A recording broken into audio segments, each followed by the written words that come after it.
आज Doubtnut app download करें।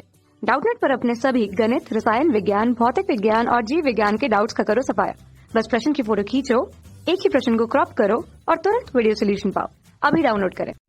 प्रश्न है, एक शंकु, एक अर्धगोला एवं एक बेलन समान आधार पर खड़े हैं और एक ही ऊंचाई के हैं। इनके आयतनों का अनुपात है। ठीक है, यहाँ पर हमें 4 विकल्प दिया हुआ है, इसमें से हमें बताना है कौन सा अनुपात सही है। ठीक है, तो हम इसको सबसे पहले समझ लेते हैं। इसमें क्या बोला हुआ है कि एक शंकु, एक अर्धगोला और एक बेलन, ठीक है, वो सभी तीनों एक ही आधार पर खड़े हैं। ठीक है, जैसे कि इस चित्र में दिखाया जा रहा है। तो यहाँ पर ये एक अर्धगोला है, ये एक शंकु है और ये जो लाल वाला है वो एक बेलन है। इन सबका आधार समान है। ठीक है, अब ये जो अर्धगोला होता है उसकी तो ये त्रिज्या होगी, यहाँ से परिधि से लेके अगर इसका केंद्र यहाँ पर कहीं पर होगा तो इसके केंद्र को परिधि तक मिला दिया जाए तो ये इसकी क्या हो जाएगी, त्रिज्या हो जाएगी। ठीक है, इसकी त्रिज्या को हम मान लेते हैं आर। ठीक है, तो ये जो त्रिज्या है वही शंकु की यहाँ पर क्या हो जाएगी, ऊंचाई हो जाएगी और बेलन की भी ऊंचाई यही त्रिज्या हो जाएगी। ठीक है, जो अर्धगोले का त्रिज्या होगा वही शंकु का ऊंचाई और बेलन का ऊंचाई भी होगा और इसके आधार की त्रिज्या भी कितनी होगी, आर ही होगी, केंद्र से लेके परिधि तक की दूरी। और यही त्रिज्या बेलन के आधार की भी है और शंकु के आधार की भी है। ठीक है, जिससे हमें क्या समझ में आया कि ऊंचाई और त्रिज्या दोनों का माप क्या है, समान है। ठीक है, तो हम यहाँ से क्या लिख सकते हैं, शंकु, सबसे पहले लिख लेते हैं अर्धगोले का, माना अर्ध गोले की त्रिज्या बराबर आर। अब चूंकि अर्धगोले की त्रिज्या आर है इसलिए ये भी आर होगा और यही क्या है, बेलन की और शंकु की ऊंचाई है। तो हम यहाँ पे क्या लिख सकते हैं, इसीलिए शंकु और बेलन की ऊंचाई बराबर क्या हो जाएगा, आर, और शंकु और बेलन के आधार की त्रिज्या क्या हो जाएगी, और शंकु एवं बेलन की आधार की त्रिज्या भी आर हो जाएगी।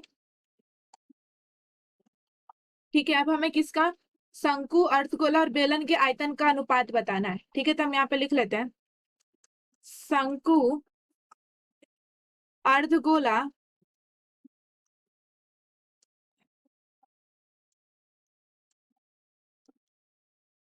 एवं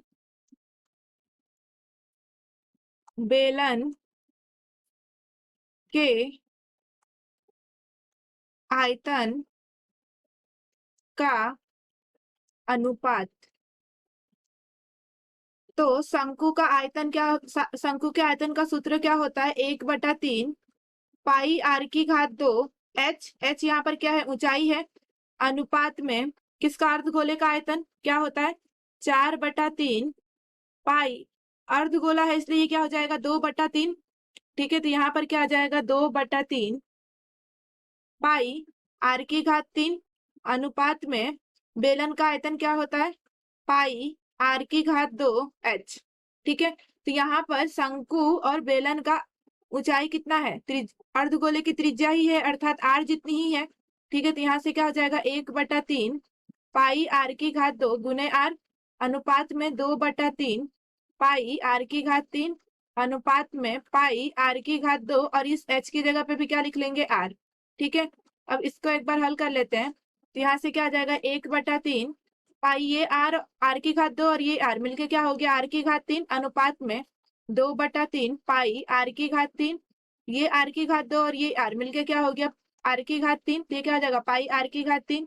अब इन तीनों पदों में हम देख रहे हैं कि पाई है तो पाई कट गया, आर की घात 3 है तीनों में तो ये भी कट गया। ठीक है, तो यहाँ से क्या आ गया, इसका अनुपात कितना आ गया, 1/3, 1/3 अनुपात 2/3 अनुपात 1। ठीक है, अब यहाँ पे बटे में से 3 को गायब करने के लिए हम अनुपात में क्या करेंगे, तीनों में 3 का गुणा कर देंगे। 3 का गुणा करेंगे तो क्या हो जाएगा, 3/3 1, इसमें 3 का गुणा करेंगे तो 3/3 कट गया, क्या बचेगा 2, इसमें तो बटे में 3 है नहीं तो 3 का इसमें गुणा हो जाएगा तो क्या आ जाएगा 3। ठीक है, तो इन तीनों के आयतनों का अनुपात कितना आ गया, 1/2 अनुपात 3। ठीक है, हम देख लेते हैं कौन सा विकल्प है।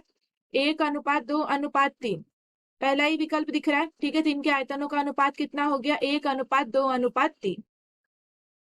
कक्षा 6वीं से 12वीं से लेकर नीट, IIT, JEE वो एडवांस के लेवल तक 1 करोड़ से ज्यादा छात्रों का भरोसा।